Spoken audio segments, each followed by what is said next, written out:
For staying with us, we remind you to download the CVM TV app from the Google Play Store. The police have confirmed that one person died in a horrific crash along Mandela Highway this afternoon. Several others were injured. More from Irvin Forbes. Sought to enter the premises in Sunday sorrow along Mandela, a multi-vehicle pileup on Jamaica's busiest highway. It happened in the vicinity of Plantation Heights, a new section of the under-construction highway which has a temporary 2 lanes in either direction and a no-soft shoulder. The crash left a woman dead on the scene. Several other persons were taken to hospital. In a cruel twist, the accident involved a hearse. Apart from the hearse, a garbage truck and 3 other vehicles ended up in the accident. It's not clear how exactly it occurred. However, it's understood the deceased was thrown from one of the vehicles. The ill-fated vehicles were removed from the scene later Sunday afternoon. The westbound lane of the highway was closed temporarily. In addition to the scores of other motorists, a number of funeral processions were also inconvenienced. The westbound lane was eventually reopened, easing some of the traffic snarl from Washington Boulevard, snaking onto Mandela Highway. The traffic backup also affected the Portmore Toll Road. With the expanded Mandela Highway expected to be ready this summer, there is now renewed fear and concern about the roadway.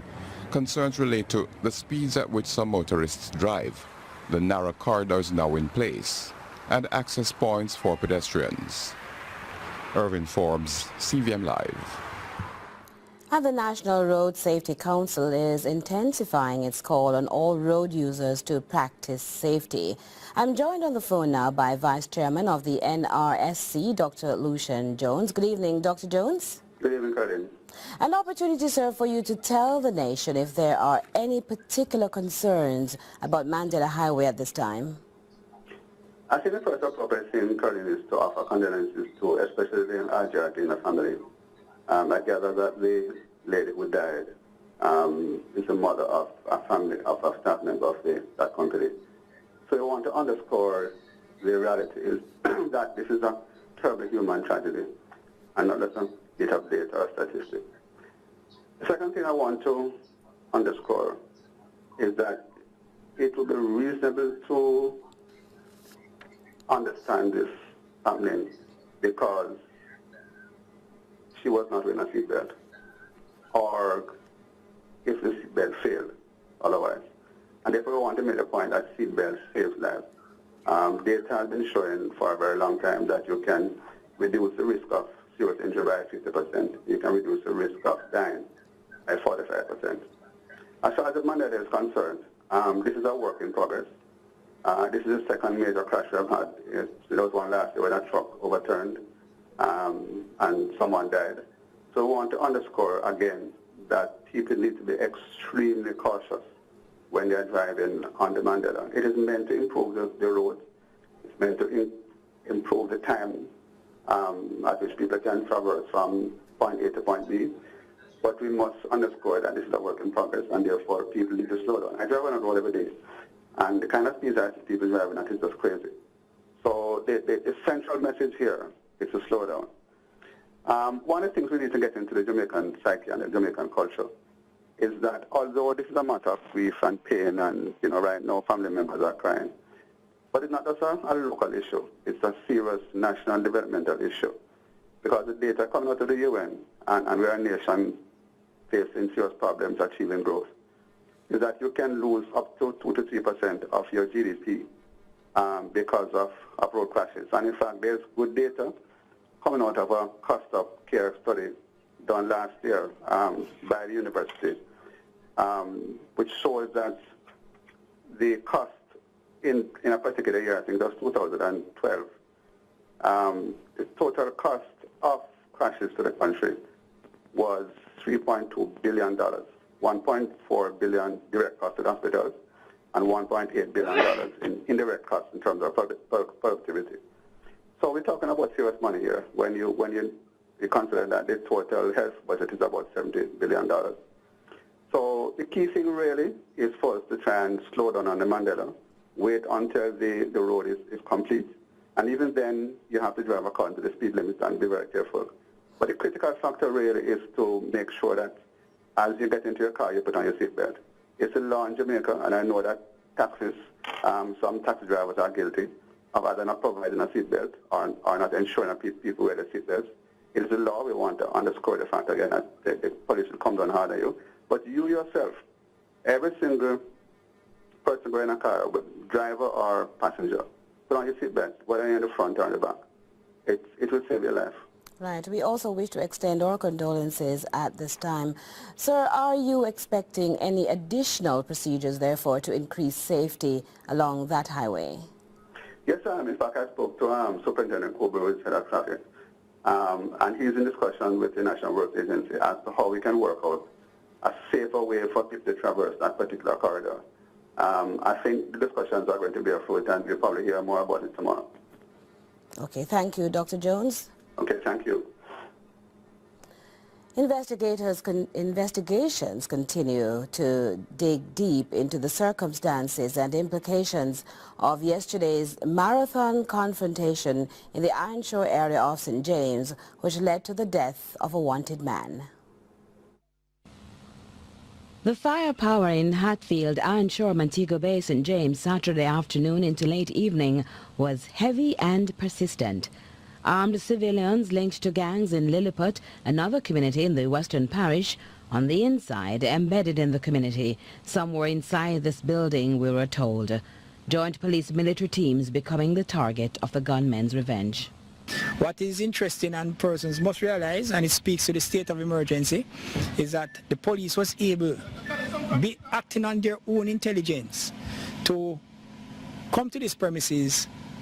They sought to enter the premises in the search of this particular person that their intelligence would have indicated was here without a warrant. The exchange of gunfire lasting some 2 hours, CVM Live was told. Official word circulating from the police communication arm was 4 of its members were shot, 3 were treated and released. However, the status of 1 officer hospitalized has been listed as serious. This man, Nico Samuels, popularly known as Bowser, wanted in the parish for a 2017 triple killing, was inside the house. They say he was at the helm of the gun war. Allegations are, as the situation got more intense, the surrounding took on a hostage-like atmosphere. Persons in the community ordered to stay in, and no one should venture close to the upscale Hatfield neighborhood because Bowser and his men were well armed. And even with helicopters hovering, he wasn't prepared to go out without a battle.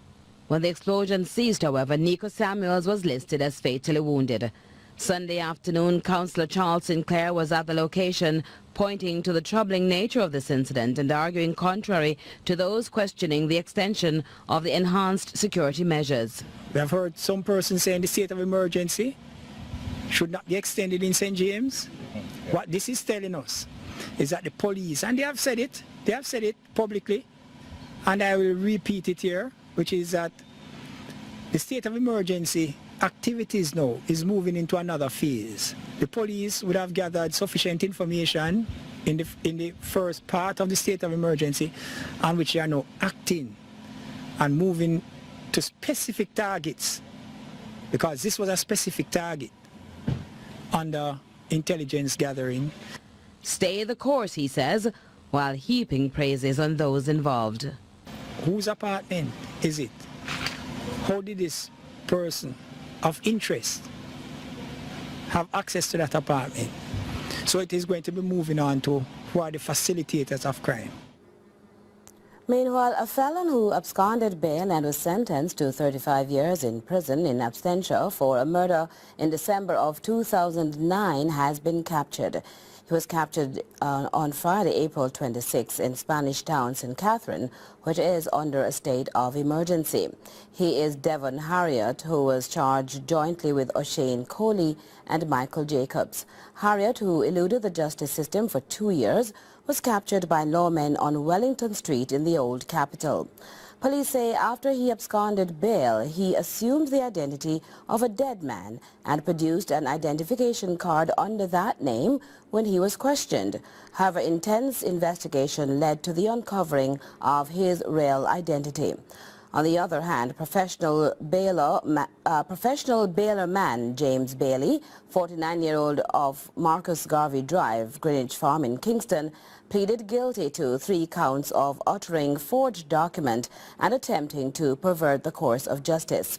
This following his arrest for his involvement in having Harriet bailed in 2017. He's scheduled to appear in the St. Andrew Parish Court on May 8. Now, coming out of the Blue Economy public lecture and panel discussion held at the UE regional headquarters recently, Kingston hotelier Glenn Bromfield believes with Cuba opening up for a business and new administration in power, Jamaica is going to face great challenges in making the transition to a blue economy. More in this report from CVM Live's Vaughan Thorpe. According to the World Bank, the blue economy is sustainable use of ocean resources for economic growth, improved livelihoods and jobs, while preserving the health of marine and coastal ecosystem. Glenn Bromfield believes if Jamaica is to make the transition to a blue economy, we have to secure our borders. Border control.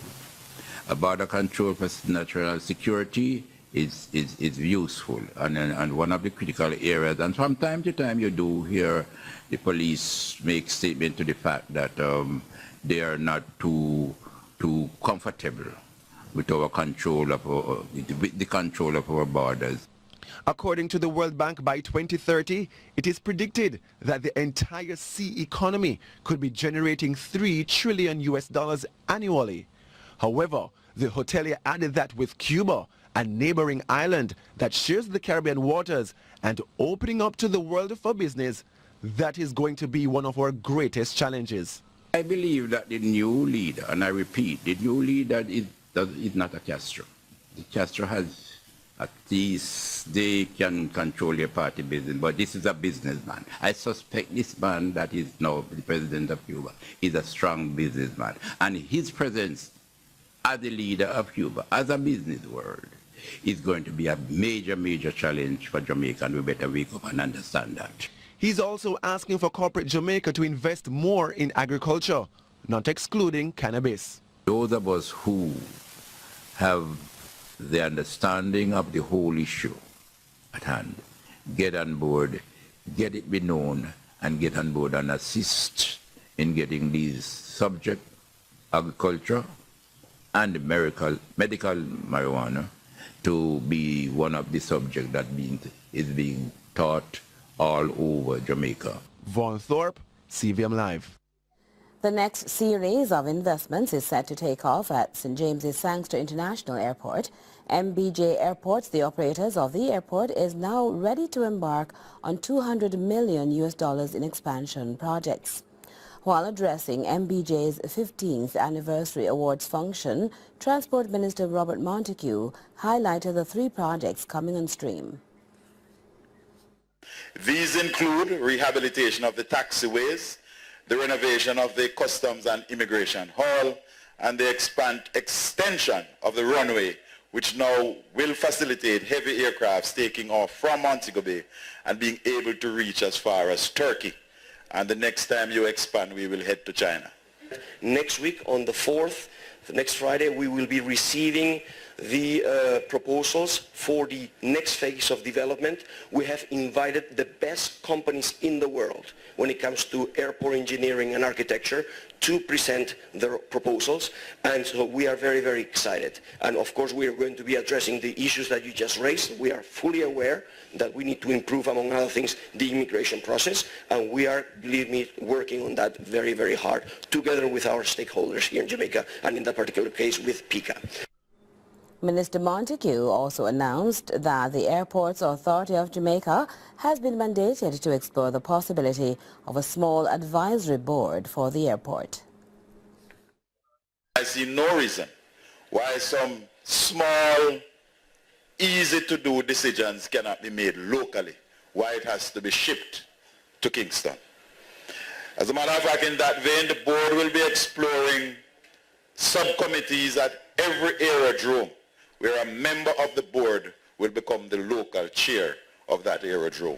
we must involve the community in the facilities that we operate, because we operate on behalf of the community. The Petroleum Corporation of Jamaica continues to promote energy diversification and the incorporation of renewables into the country's energy mix through its Schools Energy Program Science Competition. The science competition requires students to design and build a model solar energy system that could provide energy for their respective schools. More from Vaughan Thorpe. With 12 primary and secondary schools participating in the science category of the competition, the PCJ is pleased with the models entered this year. I'm quite impressed. We're happy because they're the next generation coming up, so seeing that sort of enthusiasm, and a lot of them are learning many things. And again, it's a very important area, so very pleased. The competition, which started in 2003, allowed each school to enter a maximum of 2 teams in the age categories 9 to 12, 13 to 15, and 16 to 19 years, with each team having no more than 4 persons. For the display, students from the schools entered models with windmills, solar panels, and biogas conversion. They are being very creative, thinking out of the box. And what we're looking for is just how real life these things are. The primary thing is that they design it so it's something that can be used at their school, because there is a prize for the 16 to 19 category. One of the schools will be walking away with the prize money for the implementation of their project under the guidance and supervision of the PCJ's Renewable Energy and Energy Efficiency Department in June. Vaughan Thorpe, CVM Live. The National Commercial Bank Group has made record profits for the 6 months leading up to the end of the 2017-2018 financial year.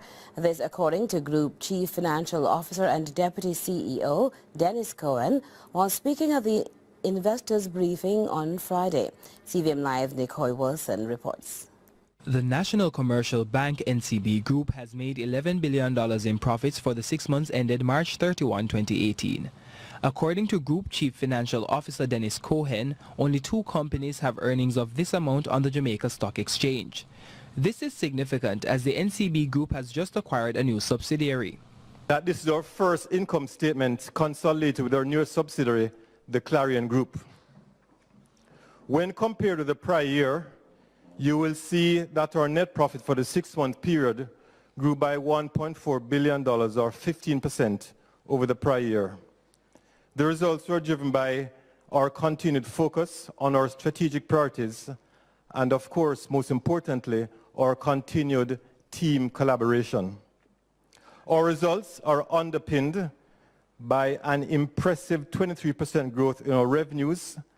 Cohen adds that return on equity increased by some 18.5% while earnings per share is up 15%, consistent with the increased profits.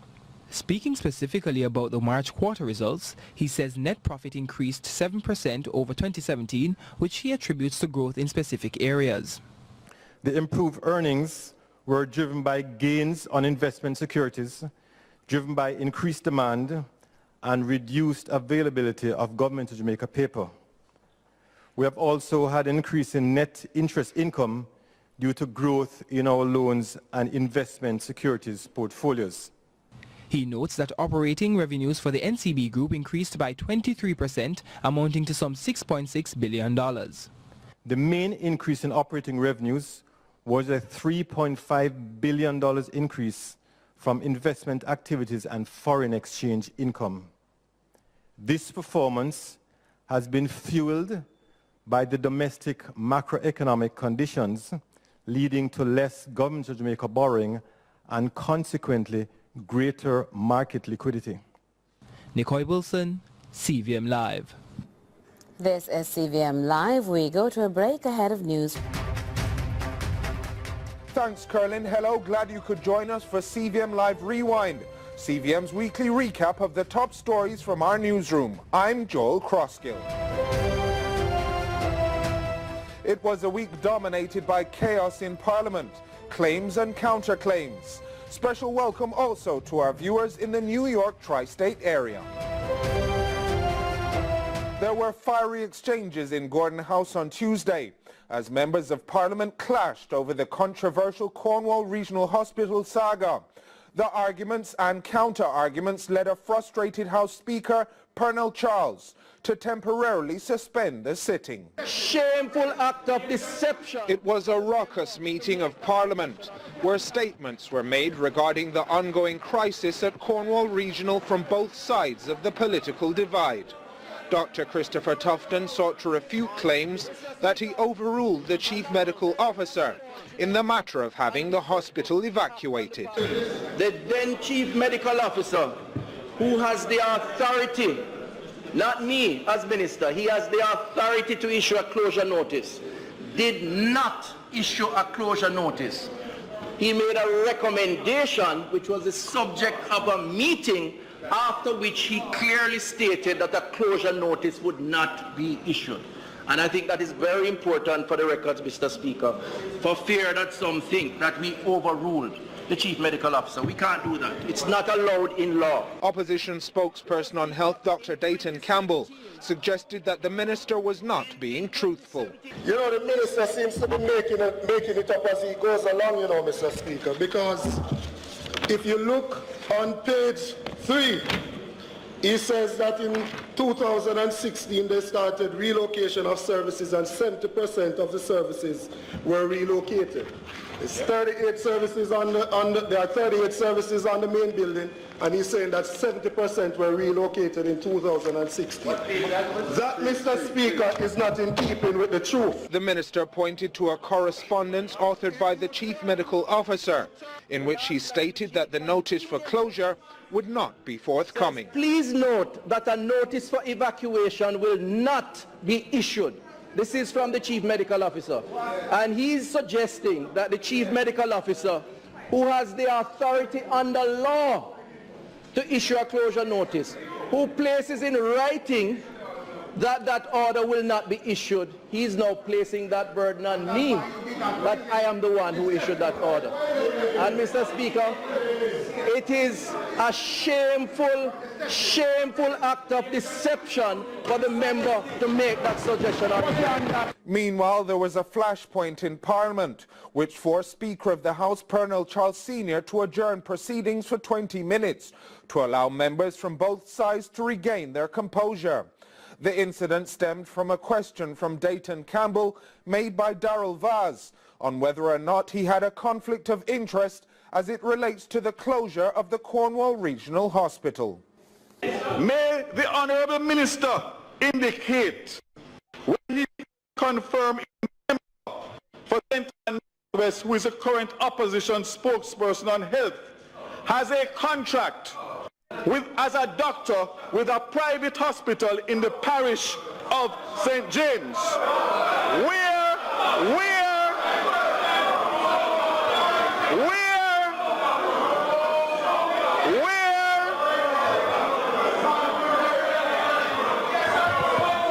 I don't finish it. Oh no, the question don't finish. The question don't finish. The question don't finish. Where the Cornwall Regional Hospital is located. Absolutely. And as such may be conflicted by his strident calls for the closure or downsizing of the Cornwall Regional Hospital.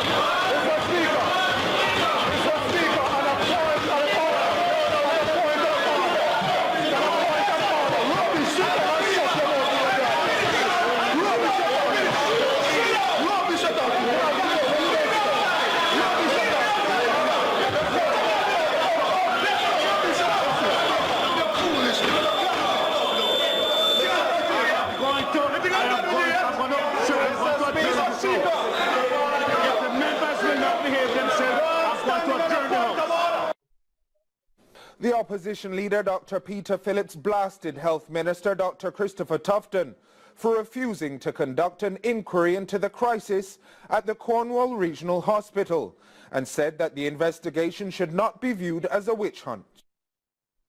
Opposition leader Dr. Peter Phillips, speaking in the Brandon Hill division of St. Andrew West Rural, lambasted Health Minister Dr. Christopher Tufton for his refusal to conduct an independent inquiry into the issues affecting the Cornwall Regional Hospital. We have called for an inquiry into the situation at Cornwall Region. The minister saying not having no inquiry. We are not asking for us, the PNP, to appoint the inquirers. We say it must be an independent inquiry. Dr. Phillips toured the hospital last week with a team from the party, including the Shadow Minister of Health, Dr. Dayton Campbell, Western Westmorland's Member of Parliament, Dr. Wickham McNeil, and Party Chairman Fitz Jackson. It cannot be a witch hunt to find out how many Jamaican nurses may have been affected by the situation at Cornwall Regional. It cannot be a witch hunt to find out whether their families and their children have been affected. It cannot be a witch hunt to find out what is wrong with the building. We need to know. Every day they tell us that it is all right and something else happened. People need the assurance. Dr. Phillips was in the constituency to announce the official candidacy of Attorney Jennifer Howson. The truth is, right throughout Jamaica, the People's National Party, the workers are mainly the women who give us service. They can't just work in a constituency day and night as area leader and chamber.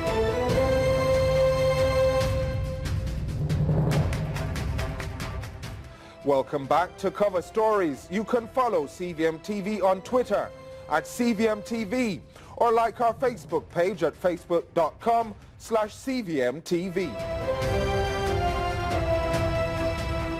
The hand gestures that shocked a nation from the leader of the opposition was the subject of an apology which took place at the PNP headquarters during a press conference. Leader of the opposition, Dr. Peter Phillips, has apologized for raising both his middle fingers at members of the government on Tuesday during discussions related to the deepening crisis at the Cornwall Regional Hospital.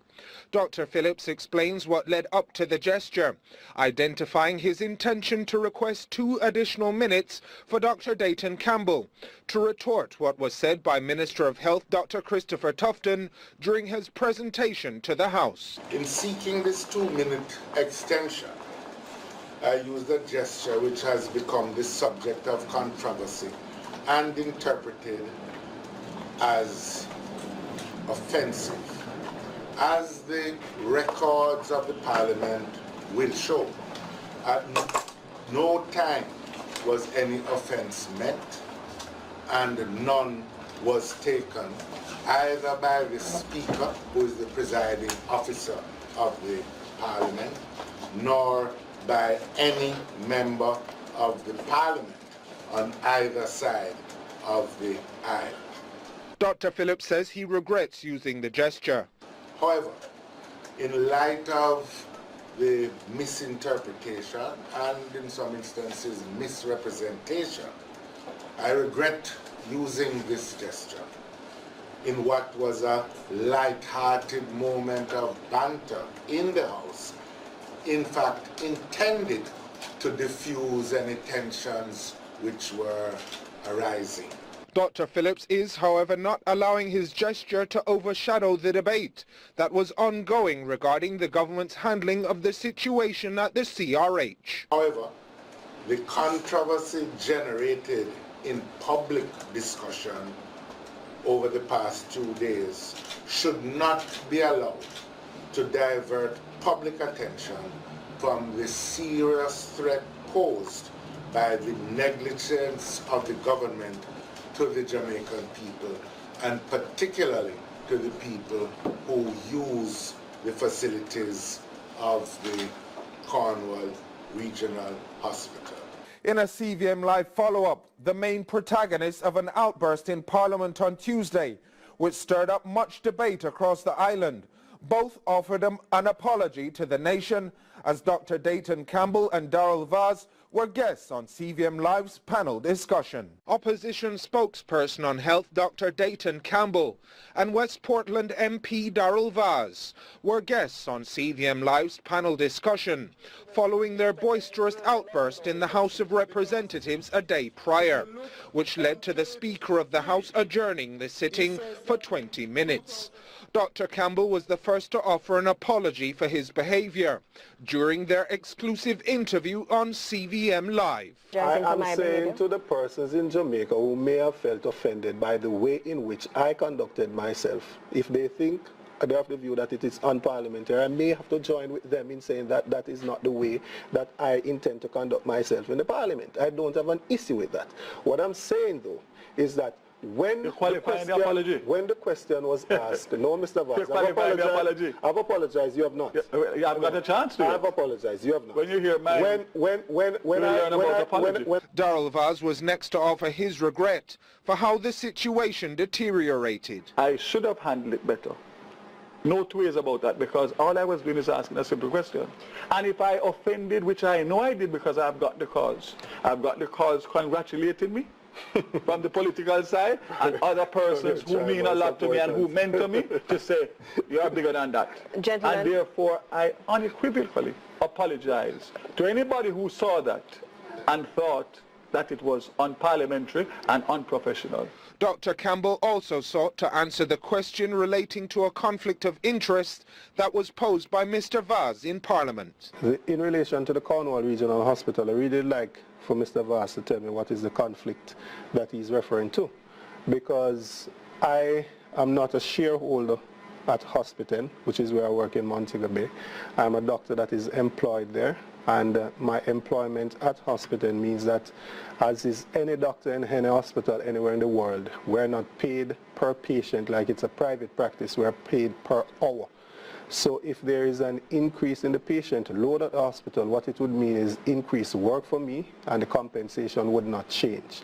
So there's absolutely no need for me to want anybody to come to Hospital from Cornwall Regional. Prime Minister Andrew Holness says the education system has to be tailored to meet the needs of both genders, as there are great differences in how males versus females readily grasp concepts in school.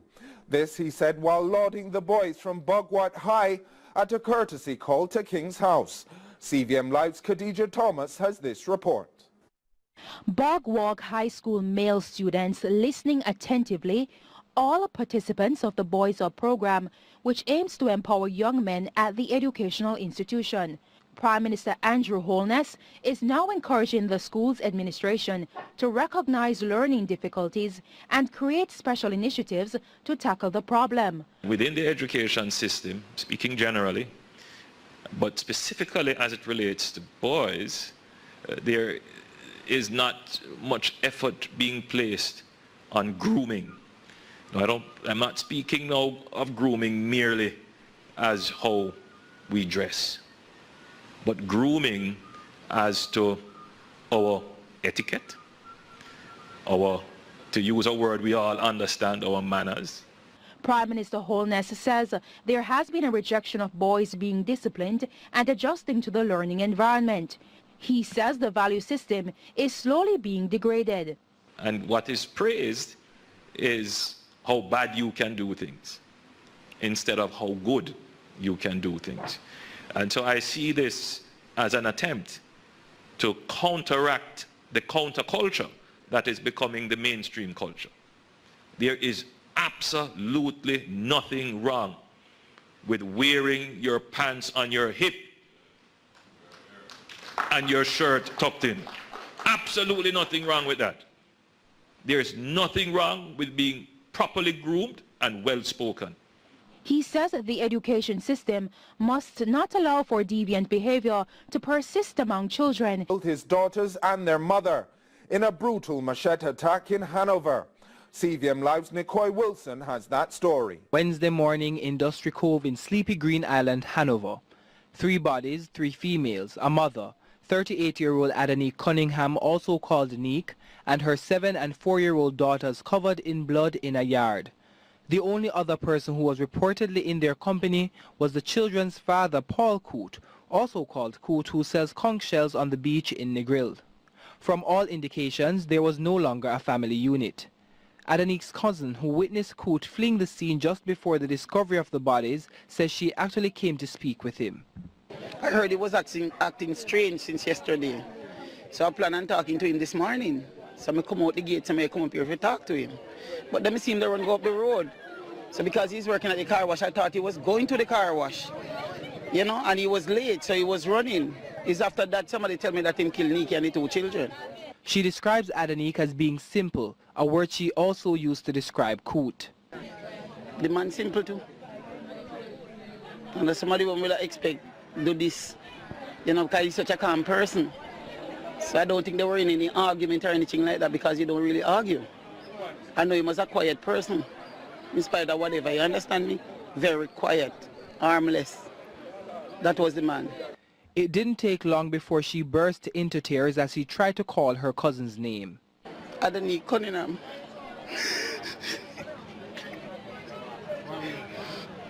A taxi operator who usually takes Coote to work had a similar description of him. He says there was no indication that Coote would do something like this. I don't know the reason or the cause for it. I'm a taxi operator and I took the guy to work many times, but I don't know the reason. CVM Live also spoke to Adanique's mother, who sang the praises of her daughter. Daughter will look about them parents. Yes, sir, she cook, she clean me up, she everything, she carry me to the clinic. Me just come from the clinic, this man carry me over to go get me food just because the doctors cut up my foot, diabetes and things. So she have to look like a good daughter. Coote was reportedly held by the police with a machete in his possession. Adanique is said to have been 8 months pregnant. Nicoy Wilson, CVM Live. Major General Anthony Anderson, the Commissioner of Police, suggested that the zones of special operations are proving successful, particularly in Montego Bay, where it is said that over 50 lives have been spared as a result of the joint military-police action. Commissioner of Police Major General Anthony Anderson revealed that the zones of special operation cannot act as a simple template imposed on communities in an ad hoc manner, instead pointing to a need to tailor operations both on the social intervention side and the security side. And each intervention strategy in terms of social intervention and each security strategy has to be tailored somewhat. Even though you have a general framework, you have to tailor it to the particular community. And you have to take into consideration old vendettas, old issues that may be just simmering below the surface, etc. He pointed to the successes of the zones of special operation in St. James, where murders have been drastically reduced. At least, I don't know, today might have been, those numbers may change, but up to yesterday or whatever it was, 56 people are alive, and that's just using last year's figures, assuming that there would have been no increase. So it has markedly dropped it, and largely in the places where people are most vulnerable, which are in the poorer communities. The police commissioner also spoke of the progress of the Jamaica Eye surveillance camera program. It's considered a good program. Of course, it's launched now, but the more people that come on board is the better. We still have some back-end work to do with it, as well as we build it out and build out the structure, I know. The commissioner remained coy when pressed about what will be done in the zones of special operation to foster a more lasting peace. We will do a suite of things beyond just re-establishing the security environment that should create a more lasting effect. Prime Minister Andrew Holness, along with MP Angela Brown-Burke and former Prime Minister Edward Seaga, broke ground for the construction of the foreshore estate in Delacree Pen in Kingston. Private development company World Homes and the National Housing Trust will develop a 230-unit housing scheme off Marcus Garvey Drive in Kingston. CVM Live's Vaughan Thorpe with this report. A promise made in 2016 is now underway. Prime Minister Andrew Holness, Southwest St. Andrew Member of Parliament Angela Brown-Burke, and former Prime Minister Edward Seaga broke ground for the construction of the foreshore estate being developed by World Homes and the National Housing Trust off Marcus Garvey Drive in Kingston. The gated community, to be located on 14 acres of land, will be adjacent to the Tinsipen Aerodrome in southwest St. Andrew, involving the construction of 230 units consisting of starter studios and one-bedroom flats at prices ranging between $2.35 and $3.7 million respectively. According to the Prime Minister, this is also in keeping with the government's focus on boosting public-private partnerships. Projects such as these can only be done through partnership. The government has to put something in, the NHT put something in, the company World Homes, they are putting in something, but the real success will be what the homeowners eventually put into this project.